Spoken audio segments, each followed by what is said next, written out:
Let's go back into some things that you might have heard us say before.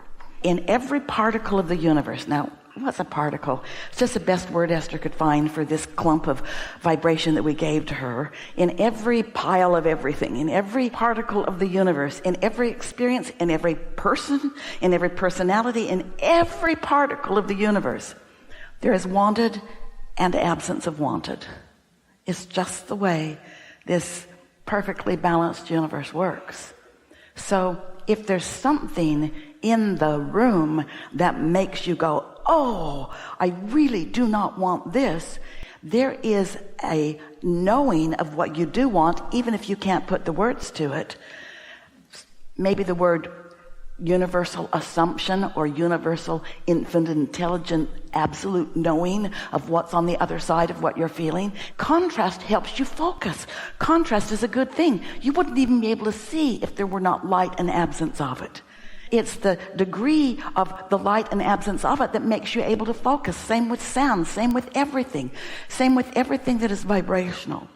And so if you can hear us when we say that as you present yourself to the new segment, that new segment has the potential.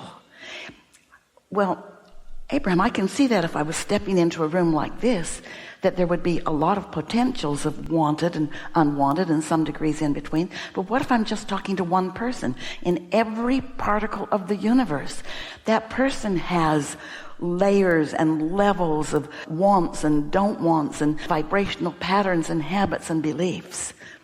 And so we don't want to make it sound complicated, because while you might be confused about how you feel because you're thinking a lot of thoughts about a lot of things and there's a lot going on and you got a lot coming into your inbox, your physical inboxes, your digital inboxes, your vibrational inboxes, your ear inboxes, you got a lot of things coming in that you're reacting to or responding to. The question that we want to ask you is, what were you doing vibrationally before the incoming came? And please understand that the incoming that came to you because you invited it in by the already-there-ness. So there was the incoming that just came, but there was the already-there-with-ness that was there before the incoming came. I've not said it in quite that way before. There was an already-there-ness that was there before the incoming came. Oh. But once you know that for sure, and once you try to get out ahead of it by deliberately doing what you do, like you say you're doing when you're driving, when you realize that every segment has a different potential of combining. And we don't want you to feel like you're just being blindsided when you walk in somewhere, because we're going to ask Esther to just settle down here a little bit, because what we were offering to her is so emphatic that her volume level just went way up, and she was about to shout at you. Because, never offered these words before, Esther's found a good one. You are predisposed for every single thing that comes to you. You practiced it. Now maybe you're practicing it because you've been observing it, and so you've been observing it so much that now you expect it. Don't you know those people that you get together with and you know pretty much how it's going to go? They're going to smile, but they're going to be snarky. Or they're going to lay a whole lot of trouble on you over dinner. In other words, you kind of get, so you know. You want to call them personality traits. We call them vibrational tendencies. We call them vibrational point of attraction, predispositions, because they've been practicing the thought of that. And the most important thing is, most people don't even know they're doing that. Most people aren't in touch with what they're offering vibrationally. And so here's this wonderful thing about the law of attraction. When you're offering vibrations and the law of attraction is coming, it comes and comes and comes and comes, and it becomes more emphatic and more emphatic and more emphatic. Like the better it gets, the better it gets, and the worse it gets, the worse it gets. Law of attraction is the basis of all of that.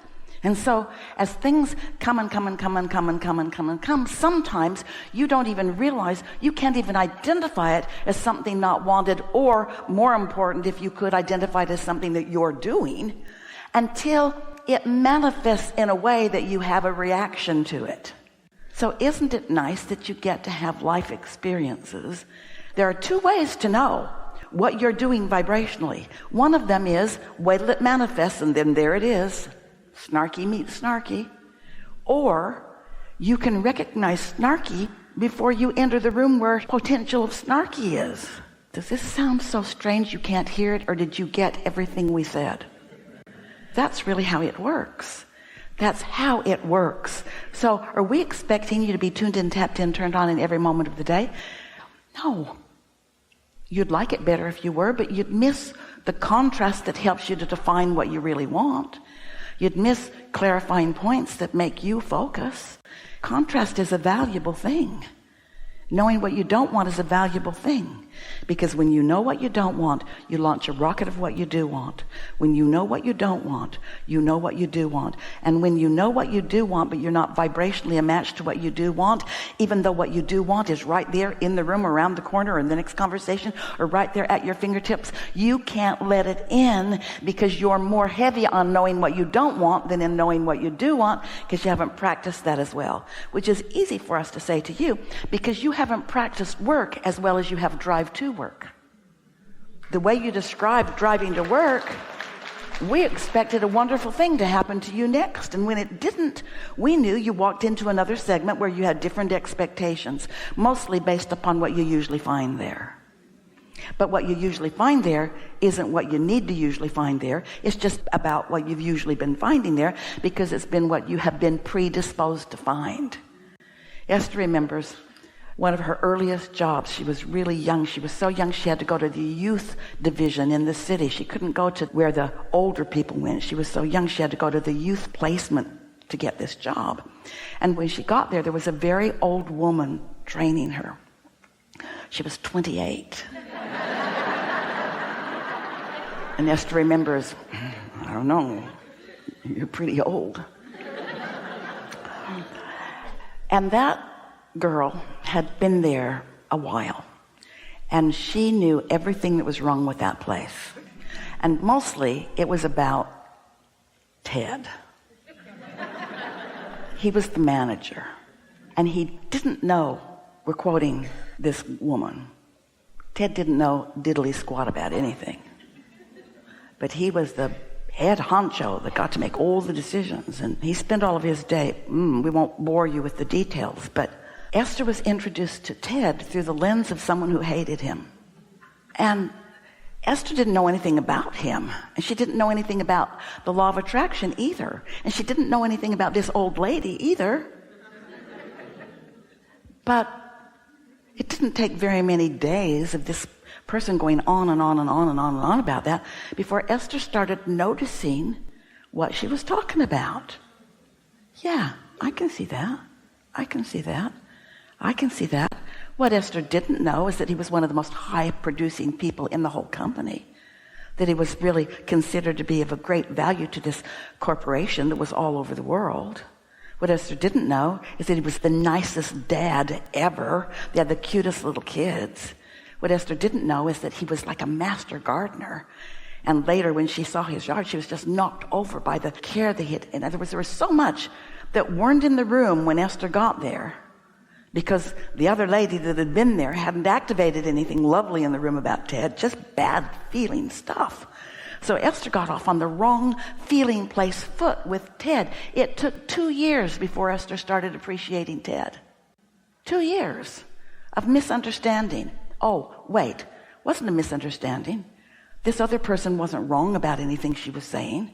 It was just that she was so slanted that she couldn't see anything else, so nothing else could ever manifest in their experience. She couldn't attract a good experience with Ted, no matter how hard she tried, because she was predisposed otherwise.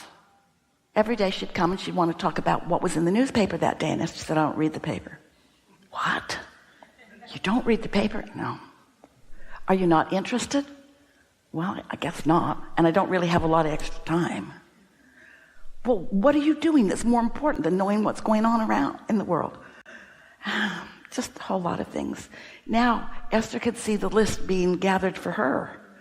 This girl doesn't read the paper. How smart can she be? How interested in learning anything could she be? And Esther thought, I'm in trouble. I should start reading the paper. Tomorrow when I come, I'll have something from the paper to talk about. because I don't want to be misunderstood by someone who clearly at this old age knows so much more than I do. It's so easy to get sideways because most people are calibrating to the people around them, because it's easier to see them and hear them and smell them and taste them and touch them than it is to tune into your own guidance until you get an understanding of what your guidance is and how you tune into it. And then if you decide, before you walk into any new field where the law of attraction is activated like it always is, you'll be predisposed to activating the best possible things in that scenario. And after a little while, you start noticing that there's good things in every scenario, because in every particle of the universe there's wanted and unwanted, you see. Pretty clear, isn't it?